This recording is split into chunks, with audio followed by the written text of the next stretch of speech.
All right, guys, so I want to share 10 tips for how you can sort of maximize your nutrition plan as far as getting the results that you want, losing weight, or even if it's maintaining weight, just fueling your body and feeling good.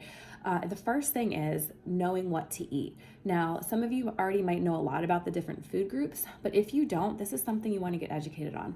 For instance, black beans, corn. With the nutrition plan that I follow, we consider those to be healthy carbohydrates, not vegetables. And so that's just something very simple and straightforward that I really didn't know that before I started learning more about nutrition. But understanding your food groups is so important. The best tip in regards to that I can just kind of give right off the bat is you want to shop the perimeter of the grocery store as much as possible because those middle aisles have a lot of processed foods, which a lot of them contain lots of refined sugar and things like that. So we want to we don't have to completely avoid the middle, but try to do a lot of your shopping on the perimeter, and try to lessen your intake of those processed foods, even things that are kind of labeled as healthy, like healthy, certain snack bars or things like that. Labels can be a little deceiving, and that's a whole nother topic, but just try to lessen your processed food intake, and that's going to cut back on refined sugar and hopefully help you to, start to see those results. So the second thing that kind of goes hand with that is knowing how much to eat. Again, this is going to depend on each individual person, depending on your current weight, depending on what your goals are, depending on how active you are. There's a lot of factors that go into determining how much you need to eat. It's very common for people to undereat and not get enough calories. And so, yes, they might start to see that weight shed pretty quickly, but then their metabolism is going to slow down because their body is trying to conserve the calories that they're getting, which are too limited. And then long term, that can affect your results. So making sure you know how much you need to eat, that you're eating enough to fuel your body properly, and not under eating. So if that's something that you are not aware of, there are plenty of programs and plans you can look into. I know the ones that I've done before really teach you a solid foundation of like measuring for each type of food group, so you really understand what's an appropriate serving size, and what is not. And I know for me, it was very eye-opening to learn that I was going way under on vegetables and proteins, and I was going way over on healthy carbohydrates and healthy fats, which I know is common for a lot of people. But until I learned that through this program, that was my first exposure to it. So now I kind of have that baseline understanding of what's appropriate and as far as how much I need to eat. So next tip is frequency.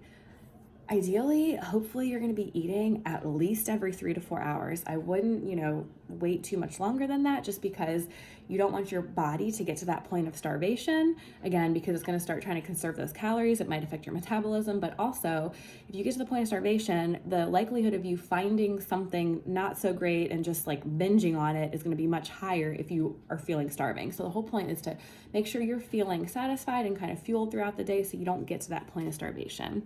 The next tip, number 4, is water. Water, water, water. Drink at least half of your body weight in ounces, if not more. If you're active, pregnant, breastfeeding, you want to go for more than that.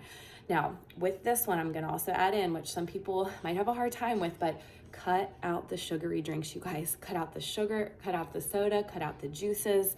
Those are all just empty calories, and they're packed with refined sugar. Even the coffee creamers, right? And if that's like unbearable for you to think about cutting coffee creamer, try unsweetened almond milk, maybe try regular almond milk, maybe just even try measuring the creamer that you're using and keep it to like 1 or 2 teaspoons as opposed to like 2 or 3 tablespoons, because that can add up really quickly. But try to stick to as much water as possible, and cut out those sugary drinks. All right, number 5 is having kind of an all things in moderation mindset. You guys, I can't claim to have ever done any type of crash diet where you're cutting out food groups completely, like cutting out carbs or whatever the case may be. But all I can say is that unless you have some kind of like dietary restrictions or something going on medically where you can't have certain foods, there is no need to cut food groups. Our body needs all of those things. Our body needs carbs to stay fueled and to keep that energy going throughout the day. Now, we want to make sure they're good carbs, and that's something you can learn more about if you decide to, look into a specific program about nutrition. But you need those things, right? We need the healthy fats, we need the carbs, we need the proteins, we need the vegetables, the fruits, the oils. It's just, again, going back to knowing how much is appropriate. And even the treats, you guys, even the splurges, right? I still splurge on things like it's on a regular basis, like once or twice a week, I might splurge on a dessert or a meal or something, or just little things here or there. But it's all about finding that place where you can, for the most part, you're making good decisions, right? Because I don't know about you, but if you do some kind of crash diet where, hey, you cut out carbs and you lose 20 pounds right off the bat, well, what's going to happen when you start eating carbs again, right? Are you going to see yourself long-term being able to do that forever? That's the big question. And that's where the all things moderation approach I find is super helpful. At least it has been for me. That's the way I like to do things. Number 6 is get rid of temptations. If you are serious about really making some progress with your weight loss goals, clear out the cabinets, you guys, right? Because if it is not around, chances are the craving is going to pass before you would actually physically drive yourself somewhere to go get your hands on whatever it is. But if you have it in the cabinet or in the freezer and you know it's there calling your name, you're much more likely to go and reach for that. Everybody's different as far as willpower, but I think especially in the beginning when you're trying to change those habits, it's best just to keep those things out of the house. I know it can be hard sometimes if your spouse or your kids or whoever likes some of those things, but get everybody on board and just help them to realize what your goals are, why it's important. And I think, hopefully you can come up with something that will be supportive of your goals and, keep everybody kind of happy, but just get rid of those temptations. Now, if you are going to have indulgences, plan them, right? So like if you're going to be going out to dinner and you want to have a big old burger, like that's fine, but just work it into your meal plan. Or if you're going to go across to the ice cream shop and splurge on a nice big sundae, like that's fine. Work it into your plan though, because when you try to fly by the seat of your pants, all of those indulgences, if you just say, oh, okay, well, I'm going to splurge on this for lunch today. And then you go out the next day for dinner and you're like, oh, I'm just going to have a little bit of this. I'm going to splurge on this. All of it's going to add up, right? So if you plan them and you're thoughtful about it, then, you're not going to completely self-sabotage, because a lot of times if you start, treating yourself too much on a regular basis, you're just going to fall back into those habits again. So plan those indulgences. So that kind of went with that, the last one I shared about getting rid of the temptations. If you are going to have them, just plan for them. The next tip is no eating after dinner. Try your best to avoid snacking, to avoid things after dinner. This is a great tip, especially if you want to see weight loss, because the closer you get to bedtime, right, you don't need to go to bed on a full stomach. So have your dinner, be done, drink water, drink hot tea. Hot tea is amazing. Hot herbal tea is amazing. You get some really nice flavors there. Add a tiny bit of honey if you want to sweeten it up a little, or stevia. But try to avoid eating anything else. And another great tip, brush your teeth. Once you're done dinner, go brush your teeth, or go brush your teeth when your kids brush their teeth, and just be done for the night. And like I said, go to that water or hot tea if you need to. Another tip kind of relating to how your plan is laid out, maybe think about lightening your carbs as the day goes on. So maybe think about starting with getting those healthy carbs in earlier in the day, but then by the time dinner time comes around, maybe try to stick to your veggies and your lean protein, just because if you're getting ready to go to bed, you don't really need those carbohydrates to fuel your body. So that's just a great trick that you can try to do as far as structuring your meals throughout the day if you are in that mode of wanting to lose weight. Next tip, number 9, is to use the scale as a learning tool, and don't obsess over it. And there's a fine line there, because it's important to kind of use that. If you do have a weight loss goal, you have to obviously track your weight and figure out what's going on. And you probably want to do it pretty regularly so you can see what's happening and so that you can learn from it.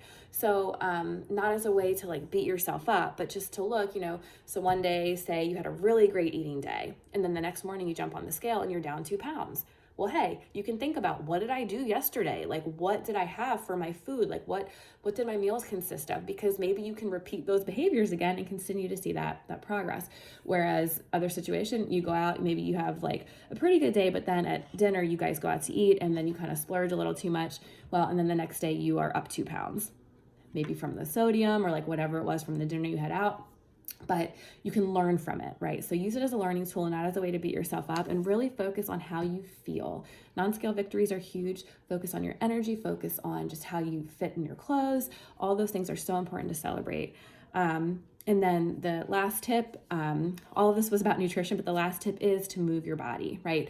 Exercise is going to help you as far as just, it's good for your heart, right? It's good for your body. And so if you get yourself out and moving, whether it's doing an official workout or just, walking or jogging or whatever it may be in your basement, at your gym, get your body moving. Okay. That's going to help to, help you progress along with your weight loss. Like I said, nutrition is going to be a huge part of that, but exercise can definitely help. And it just makes you feel good, right? Get those endorphins going, puts you in a good mood, makes you feel strong and powerful. And just meet yourself where you're at, right? If you need to start with walking, that's fine. Set a goal for yourself. And then you can kind of progress and build that confidence. But anyhow, guys, I hope that is helpful, and I will catch y'all later.